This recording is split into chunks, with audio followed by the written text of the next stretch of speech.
Hello दोस्तों, नमस्कार। मेरा नाम है रोहित कुमार। आप सभी का स्वागत है। मैं इस यूट्यूब चैनल पे क्वेश्चनों के लिए मैथमेटिक्स पढ़ा रहे हैं। दो चरों वाला रैखिक समीकरण युग्म चल रहा है, अध्याय 4 है और एनसीईआरटी की किताब आपके सामने है ही। तो दो चरों वाला रैखिक समीकरण, सॉरी मैंने युग्म कह दिया क्योंकि कक्षा 10 में हमने युग्म पढ़ा दिया है, तो ऐसे ही से चल जाता है। मेरे नाम समझो, दो मतलब होता है दो ठी। चर मतलब चर राशियाँ, चर राशियाँ मतलब यक्स और वाई। यक्स और वाई दो ठो चर राशियाँ रहेंगी और ऐसा रैखिक समीकरण रहेगा। रैखिक का मतलब होने का मतलब होता है कि चर राशि की घात जो होती है वो केवल एक होना। ठीक है, आपने बहुपद पढ़ा, बहुपद में हमने द्विघात और रैखिक और त्रिघात सब बताया था। तो वहाँ पे रैखिक का मतलब होता है घात एक का होना, और समीकरण का मतलब बहुपद के साथ में बराबर करके लिख दीजिए। यानी कि जैसे कि 2x + 4 ये बहुपद दिखाई दे रहा है, बराबर 0 लिख दीजिए, तो ये समीकरण कहलाएगा। ऐसे ही 3x + 5y आपको एक बहुपद दिखाई दे रहा है, इसके बराबर 0 रख दीजिए, तो ये समीकरण हो जाएगा। तो दो चरों वाले रैखिक समीकरण का मतलब होता है कि एक समीकरण बनाना है जिसमें बराबर के निशान दिखाई देना ज़रूरी है, दो चर राशियाँ यक्स और वाई दिखाई देना ज़रूरी है, और फिर बाकी गिनती आप भर दीजिए। यही है आपका दो चरों वाला रैखिक समीकरण। तो कैसा हो सकता है ये समीकरण? देखिए भैया, इसका जो मानक रूप होता है, महत्वपूर्ण बात ये है, मानक रूप। मानक रूप क्या होता है? किसी भी समीकरण को, बहुपद को आप जब देखेंगे तो इसका एक ढंग होता है, पैटर्न होता है, उसी के आधार पर आप इसको समझ सकते हैं कि वो ऐसा दिखाई देता है। तो ax + by + c = 0, ये कहलाता है इसका मानक रूप। सभी दो चरों वाले रैखिक समीकरण इसी रूप में होते हैं। अब हमें करना क्या है कि हमें इन प्रश्नों को, मतलब रैखिक समीकरणों को बनाना है और उनका हल भी निकालना है। और अगर प्रश्नों की बात की जाए तो प्रश्न आपको यहाँ पे एक उदाहरण दिखाई दे जाता है। हमने सोचा क्यों ना उदाहरण से ही शुरुआत की जाए ताकि वीडियो थोड़ा सा लंबा जाए, अन्यथा तो प्रश्नावली बहुत जल्दी ही समाप्त हो जाएगी। नीचे दिए गए समीकरणों को ax + by + c, यही जो मानक रूप है, के रूप में लिखिए तथा प्रत्येक स्थिति में a b c के मान बताइए। पहला प्रश्न आपको ये दिखाई दे रहा है, जहाँ पे आपको दिखाई दे रहा है 2x + 3y अब बराबर 4.37 दिखाई दे रहा है। अब इसमें फ़र्क बस इतना सा है कि ये बराबर के उस पर जो 0 होना चाहिए वो नहीं है, इसको इधर ला देंगे तो ये 2x + 3y, हाँ जी, -4.37 बराबर 0 दिखाई देगा। ये मानक रूप हो गया है और हमको a चाहिए। ठीक है, अगर हम कहना चाहें कि हम कहेंगे कि इसको ax + by + c = 0 से तुलना करने पर करना चाहें तो हमें a बराबर 2 दिखाई दे रहा है और b बराबर हमको 3 दिखाई दे रहा है, और साथ में c बराबर ये जो दिखाई दे रहा है 4.37 दिखाई दे रहा है। अगर इसके साथ माइनस है तो माइनस भी लिख दीजिए, आपको ये उत्तर दिखाई दे रहा है। ठीक है जी। अब यहाँ पे अगले जो प्रश्न की बारी है वो देख लेते हैं, जो कि ये दिखाई दे रहा है। दूसरा प्रश्न हमारे पास है x - 4 बराबर √3y। इसको इधर पहुँचा दो भैया, बस इतना सा काम करना है। तो हम इसको कह सकते हैं कि x माइनस ये प्लस वाला इधर जाके -√3y हो जाएगा, और ये -4 जो था -4 ही रहेगा, बराबर 0 हो जाएगा। अब ऐसी स्थिति में a बराबर इसके साथ कोई गिनती नहीं तो 1 है, और b बराबर इसके साथ ये √3 है जो कि माइनस में है तो माइनस लगाएंगे। साथ ही c बराबर आपको -4 दिखाई दे रहा है। समझ में आ गई होगी बात। ये वाला प्रश्न हम देखेंगे, उसमें दिखाई दे रहा है तीसरा वाला पार्ट जो दिखाई दे रहा है वो हम लिख लेते हैं। वो है 4 बराबर 5x - 3y। ठीक है, 4 बराबर 5x - 3y। इसमें देखिए, इसको इधर लाएंगे 5x तो इधर आके माइनस में हो जाएगा। हम ये ऐसा काम कर दें कि 4 को ही उधर भेज दें। हम यहाँ पे लिख दें 0, वहाँ पे लिख दें 5x - 3y तो है ही, 4 इधर प्लस वाला उधर जाके -4 हो जाएगा। और इसको और अच्छा से लिखना चाहें तो इसके बराबर 0 लिख दें, यानी कि 5x - 3y -4 बराबर 0 लिखा जा सकता है। ये इस प्रकार से लिखा जा सकता है। और a बराबर 5 और b बराबर -3, c बराबर -4 तो दिखाई ही दे रहा है। ये हो गई बातें। चौथा प्रश्न क्या है ये दिखाई दे रहा है 2x बराबर y, क्या दिखाई दे रहा है 2x बराबर y। इसमें क्या कर सकते हैं, y को इधर भेज दो भैया, 2x माइनस वाई हो जाएगा बराबर 0 दिखाई दे रहा है। अब इसमें वो जो c वाला होता है यानी कि जो गिनती होती है वो नहीं दिखाई दे रहा है, तो उसको भी एक लगा लो भाई, उसके जगह प्लस 0 लगा दो, बराबर 0 हो जाएगा। अब ये साफ सुथरा दिखाई दे रहा है, यानी कि a बराबर 2 दिखाई दे रहा है, b बराबर -1 दिखाई दे रहा है और c बराबर 0 दिखाई दे रहा है। समझ में आ गई बात, ठीक है, परफेक्ट। यही आपके प्रश्नों का उत्तर रहेगा। अब एक प्रश्न संख्या 2, उदाहरण नंबर 2 है, वो भी हम देख ही लेते हैं क्योंकि वो भी है मानक रूप में बनाने की वाली बात है। यहाँ पे कह रहे हैं कि प्रत्येक को 2 चरों वाले समीकरण के रूप में व्यक्त कीजिए। 2 चरों के वाले समीकरण के रूप में कैसे व्यक्त कर सकते हो भैया, जबकि एक ही चर आपको दिखाई दे रहा है, यानी x बराबर -5 ही दिखाई दे रहा है।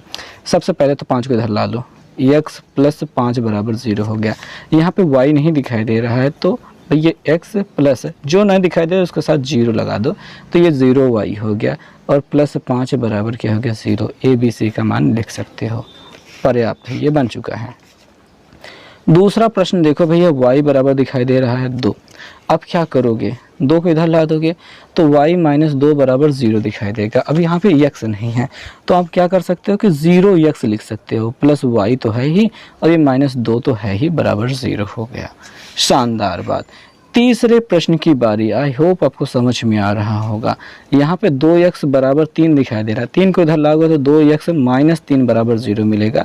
और आप समझते ही हो कि यहाँ पे y नहीं है, तो y की जगह पे क्या रख देंगे, 0y रख देंगे, y वाला होना चाहिए ना। यहाँ पे देखिए 2x रखो प्लस 0y कर दो और -3 बराबर 0 है, ये बन गया। अब 5y बराबर 2 दिखाई दे रहा है, तो यहाँ पे देख सकते हैं 5y को देखिए x के साथ 0x लिखा है और ये दशमलव नहीं है भैया, ये गुणा है, गुणे का निशान है, ठीक है। 5y है और -2 बराबर 0, हम इसको लिख करके भी दिखा देते हैं, अन्यथा प्रॉब्लम हो जाएगी। यहाँ पे 5y बराबर 2 दिखाई दे रहा था, 5y बराबर 2 दिखाई दे रहा है। चौथा प्रश्न है, तो हम यहाँ पे इसको 5y - 2 बराबर 0 लिखते हैं। यहाँ पे x नहीं दिखाई दे रहा है, तो हम 0x प्लस 5y - 2 बराबर 0 कर देते हैं। तो इस प्रकार से इस प्रश्न का उत्तर हो गया। ये दोनों उदाहरण हो गए। तो सभी 2 चर राशियों वाले प्रश्न ऐसे ही होंगे जिनमें 2 चर राशियां होंगी। अच्छा, इनको अब मैं क्यों दिखा रहा हूँ, प्रश्नावली दिखानी चाहिए। ये रही आपकी प्रश्नावली, इसमें जो प्रश्न दिखाई दे रहे हैं बहुत ही आसानी से हल होंगे, कोई बड़ी बात नहीं है। पहला प्रश्न हम देखेंगे, हमसे कहा गया है कि एक नोटबुक की कीमत एक कलम की कीमत की 2 गुनी है। इस कथन को निरूपित करने के लिए 2 चरों वाला रैखिक समीकरण लिखिए। संकेत दिया है, मान लीजिए कि नोटबुक की कीमत 100 रुपये, कलम की कीमत y रुपये है। तो हमको बस इतना सिंपल सा मानना है कि माना, ऐसे लिखना होगा, माना जो भी चीज़ हमको नहीं पता हो, जैसे नोटबुक की कीमत नहीं पता है और कलम की कीमत नहीं पता है, दोनों को मान लेना है। माना यहाँ पे लिखेंगे नोटबुक की कीमत, ऐसा कहेंगे कीमत बराबर लिख देंगे रुपए, x हमने लिख दिया, तथा लगा के लिखेंगे कलम की कीमत जो हमको चाहिए थी वो हम लिख लेते हैं रुपए y, और हम लिखेंगे प्रश्नानुसार। प्रश्न क्या कहता है, प्रश्नानुसार। प्रश्न हमसे कहता है कि नोटबुक की कीमत कलम की 2 गुनी है, तो एक तरफ नोटबुक की कीमत लिखते हैं, एक तरफ कलम की कीमत लिखते हैं। नोटबुक की कीमत कलम की कीमत से 2 गुनी की, कलम की कीमत से, कलम से 2 गुना है, तो कलम में अगर 2 से गुणा करेंगे तब 2 के बराबर, ये दोनों बराबर हो पाएंगे। तो कलम की कीमत में 2 से गुणा कर दिया तो x बराबर 2y दिखाई दिया, 2y को इधर भेज देंगे तो x - 2y बराबर 0 दिखाई देगा। और हमको अगर मानक रूप में बनाना है तो x - 2y और प्लस 0 बराबर 0 कह सकते हैं। ये हो गया आपका समीकरण बन करके तैयार हो गया है। बस इस प्रश्न का यही एक उत्तर है। दूसरा प्रश्न हम देख सकते हैं, यहाँ पे कहा जा रहा है निम्नलिखित रैखिक समीकरणों को ax + by + c बराबर 0 के रूप में व्यक्त कीजिए। प्रत्येक स्थिति में a b c का मान बताइए। हमने उदाहरण वाले जितने प्रश्न करने थे कर लिए थे, उसी के आधार पर ये प्रश्न होने वाले हैं। अब इन प्रश्नों को भी उसी तरीके से करने का हम सोचते हैं और प्रयास शुरू करते हैं। तो दूसरा प्रश्न है भैया, दूसरे का पहला हमने उतार लिया है। हमको दिखाई दे रहा है 2x + 3y बराबर 9.35 बार। 5 के ऊपर बार लगा, उससे हमें कोई फ़र्क नहीं पड़ता, इसको इधर भेज देंगे। 2x प्लस 3y माइनस 9.35 बार बराबर 0 हो जाएगा। यहाँ पे a बराबर 2 होगा, b बराबर क्या होगा 3 होगा, और c बराबर क्या हो जाएगा माइनस 9.35 उसके ऊपर बार। इतना से इस प्रश्न का उत्तर रहेगा। बस हो गई बातें ख़त्म। दूसरा वाला प्रश्न ये वाला जो है वो लिखते हैं, जिसमें x माइनस वाई बटे 5 दिखाई देता है, माइनस 10 बराबर 0 दिखाई दे रहा है। और इसमें क्या करना है भैया, बट्टे में जो 5 है उसको हटा दीजिए, बट्टे में 5 जो है उसको हटा दीजिए। अब इसके लिए दोनों पक्षों में 5 से आप गुणा कर दीजिए। ठीक है, जो अलग लगे उसी को ख़त्म करना है। ठीक है, यहाँ पे बटे में 5 हमको अलग लग रहा है तो वही को हटाना है। तो दोनों में 5 से गुणा कर दिया है, दोनों पक्षों में। इधर 5 से गुणा करेंगे तो 5x हो जाएगा, माइनस 5 गुणते y बटे 5 हो रहा है, 5 से 5 कैंसिल, और माइनस 10 गुणते 5 हो जाएगा बराबर 0। यहाँ पे 5x है, अब माइनस 1y हो जाएगा क्योंकि 5 से 5 कट गया। यहाँ पे 5 धाम 50 हो रहा है, और बराबर क्या मिल रहा है 0 मिल रहा है। ये पूरी स्थितियाँ बनकर तैयार हो चुकी हैं। a बराबर हमको 5 मिल रहा है, b बराबर हमको माइनस 1 मिल रहा है, यहाँ पे y जो है माइनस 1 है। ठीक है, y के साथ माइनस 1 है, और ये c बराबर अपना 50 मिल रहा है, वो भी माइनस में माइनस 50 मिल रहा है। आप इसको वाला तो देखने ही नहीं लग गए। खैर, ये पेज मोड़ मोड़ के पढ़ाने का तरीका थोड़ा सा गंदा है, लेकिन है ठीक है, काम चल जाता है। खैर, 2 प्रश्नों के समाप्त होने के बाद पेज को उधर रखा, हमने नया पेज उठा लिया। तीसरे प्रश्न को हल करने के लिए मुझे बहुत अच्छा लगता है ऐसे पेजों में लिखना। खैर, 2x प्लस 3y अब बराबर 6 दिखाई दे रहा है। आप क्या करें कि 6 को इधर भेज दें, minus 2x plus 3y minus 6 बराबर 0 हो जाएगा।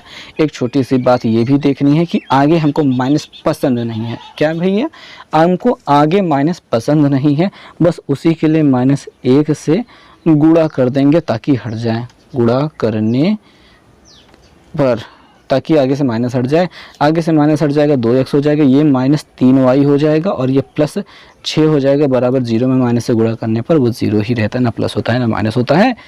और ऐसी स्थिति में a बराबर 2 दिखाई दे रहा है, b बराबर हमको माइनस 3 दिखाई दे रहा है, c बराबर हमको 6 दिखाई दे रहा है। बात समझ में आ गई होगी। ओके, चौथा वाला पार्ट हम देखते हैं। यहाँ पे हमको दिखाई दे रहा है x बराबर 3y, ज़्यादा कुछ करना नहीं है, 3y को इधर लाना है, x माइनस 3y हो जाएगा बराबर 0 दिखाई देगा, और x माइनस 3y प्लस 0 बराबर 0 कर देंगे तो बेहतरीन काम हो जाएगा। a बराबर आपको 1 दिखाई दे रहा है, b बराबर आपको माइनस 3 दिखाई दे रहा है, और c बराबर 0 दिखाई दे रहा है। प्रश्न होता है समाप्त। अच्छा, ये प्रश्न हो गया, तो 5वें प्रश्न में पहुँच चलते हैं। 5वां प्रश्न हम देखते हैं कि दिखाई दे रहा है 2x बराबर माइनस 5y। क्या करो भैया, इधर ला दो, 2x माइनस 5y इधर आके प्लस 5y बराबर 0 हो जाएगा। c वाला पार्ट हमको नहीं दिखाई दे रहा है, तो 2x प्लस 5y अब प्लस लड्डू बराबर लड्डू कर दो, हो गया काम। a बराबर आपको 2 दिखाई दे रहा है आगे, और ये b बराबर क्या दिखाई दे रहा है 5 दिखाई दे रहा है, और c बराबर कुछ नहीं है तो 0 है। तो अगले वाले प्रश्न पे क्या है भैया, यहाँ पे ये छठा वाला प्रश्न है। 3x दिखाई दे रहा है प्लस 2 दिखाई दे रहा है बराबर 0 दिखाई दे रहा है।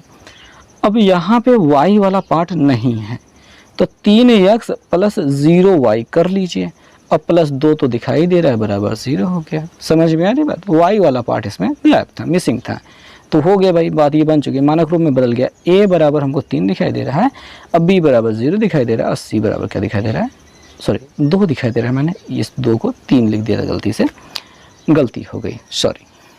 ये वाला जो है प्रश्न संख्या 7, y माइनस 2 बराबर 0, y माइनस 2 बराबर 0।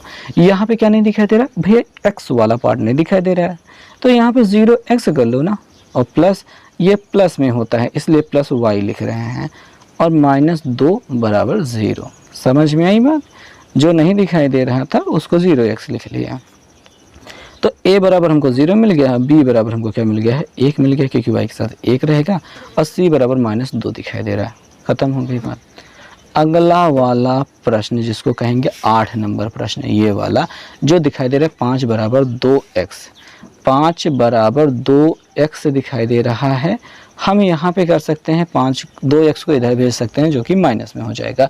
इसके बजाय 5 को उधर भी भेज सकते हैं जो कि माइनस में हो जाएगा, जिससे यहाँ पे 0 बराबर 2x माइनस 5 दिखाई देगा, जो कि हम 2x माइनस 5 बराबर 0 भी लिख सकते हैं।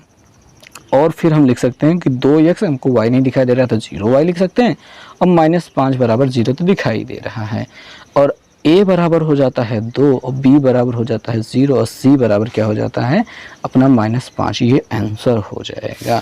और इसके साथ ये आखिरी प्रश्न भी समाप्त हो गया।